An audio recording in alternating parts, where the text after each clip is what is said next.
Que pela Bíblia cremos na soberania de Deus, cremos que Deus está sempre supervisionando todos os acontecimentos que têm lugar com seus servos.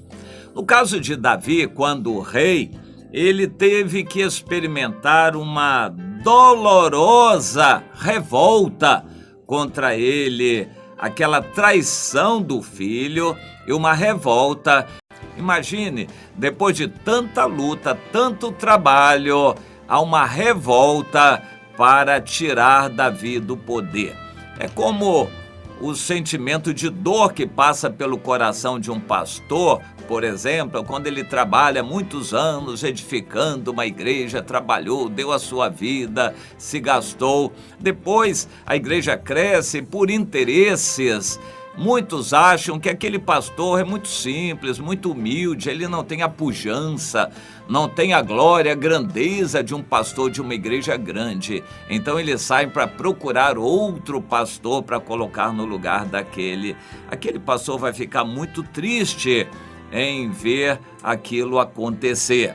A traição nunca é boa. Na política, os políticos sabem que a qualquer momento podem esperar isto, mas não era para se esperar na igreja. No entanto, isso também acontece com o povo de Deus. E nós temos o relato, então, em 1 Samuel, no capítulo 15, por exemplo, quando Davi viu aquela revolta liderada pelo seu próprio filho Absalão.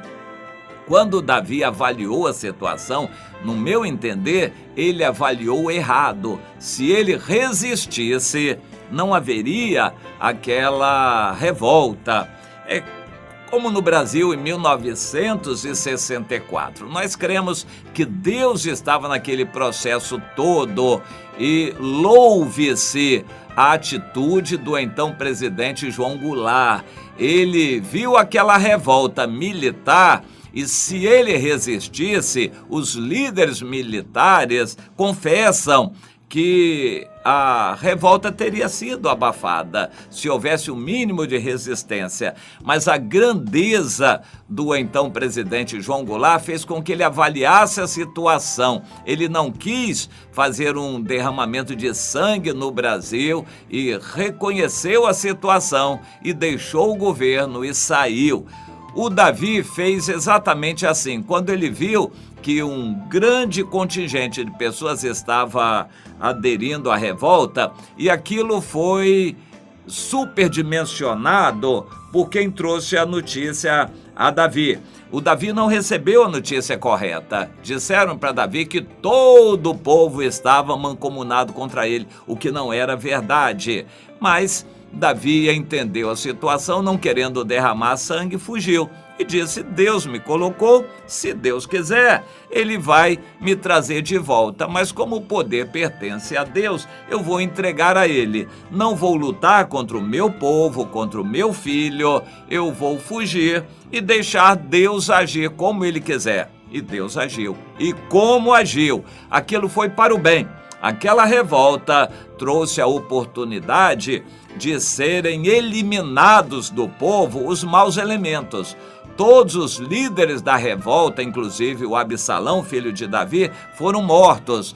O reino ficou limpo depois daquilo de todos aqueles áulicos, aqueles falsos enganadores que ocupavam cargos na corte, não por fidelidade ao líder, mas por interesses. Isso acontece muito nas igrejas, pessoas que estão coladas com o líder, com o pastor, por interesse.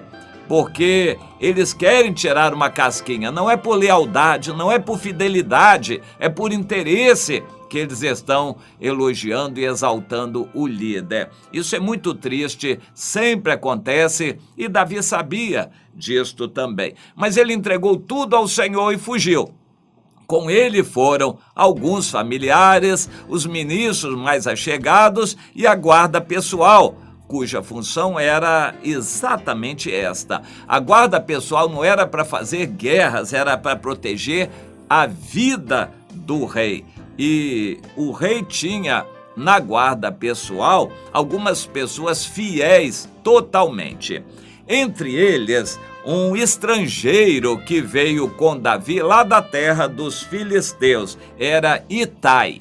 Itai era o geteu, um filisteu de Gate, e acompanhou Davi. Ele era líder de um grupo de uns 600 homens, e Davi sabia que não podia confiar nele. Se os próprios amigos e parentes de Davi estavam se levantando contra ele, quanto mais aquele estrangeiro. Davi não podia esperar nada, embora ele fosse um dos participantes da guarda individual, da guarda pessoal de Davi.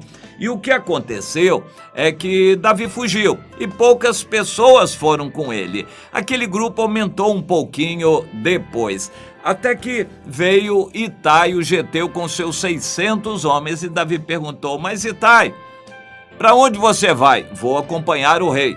Mas Itai, volte. Eu estou fazendo referência a alguns versículos aqui de 2 Samuel, capítulo 15.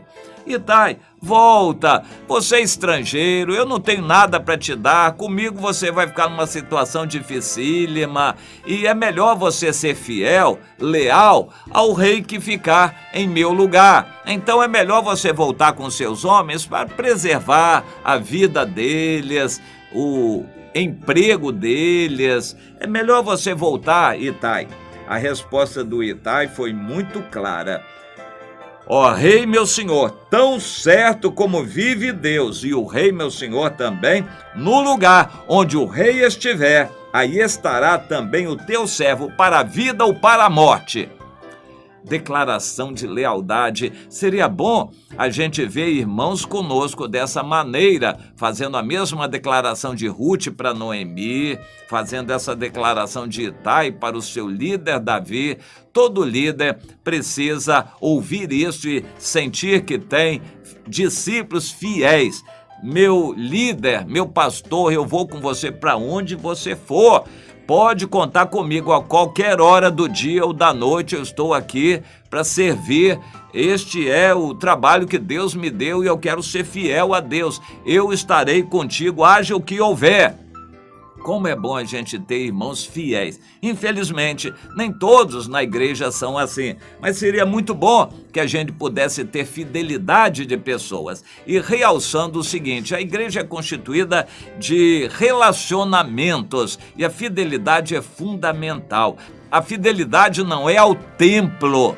A fidelidade não é às reuniões, à denominação. A fidelidade deve ser a pessoas.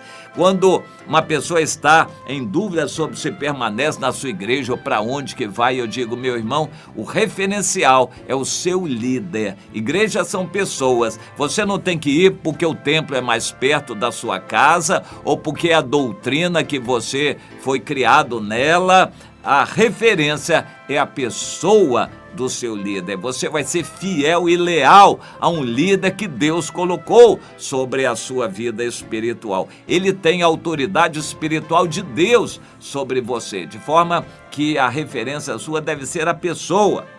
Bom, naquela hora era difícil ser fiel e leal a Davi.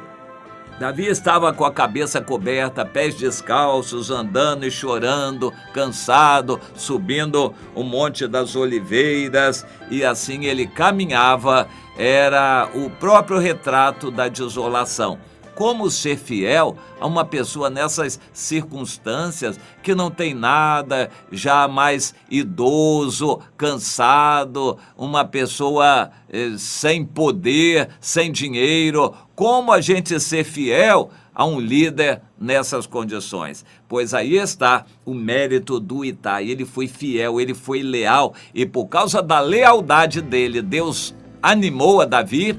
Deus trouxe mais outros à fidelidade. Por fim, constituíram um pequeno exército que pôde vencer o grande exército do Absalão. E Davi pôde voltar a reinar, porque Deus assim tinha feito, agora em condições melhores e sabendo quem era fiel e quem era interesseiro. essa circunstância foi permitida por Deus, como todos os escândalos que acontecem são permitidos por Deus para o nosso bem, para nós sabermos quem é leal. Aqueles que são aprovados vão se manifestar. Assim disse Jesus. Portanto, entenda, meu irmão, quando vier a dor, problema, uma desavença, quando qualquer coisa acontecer, aprenda o que Deus quer ensinar. Quem é leal a você?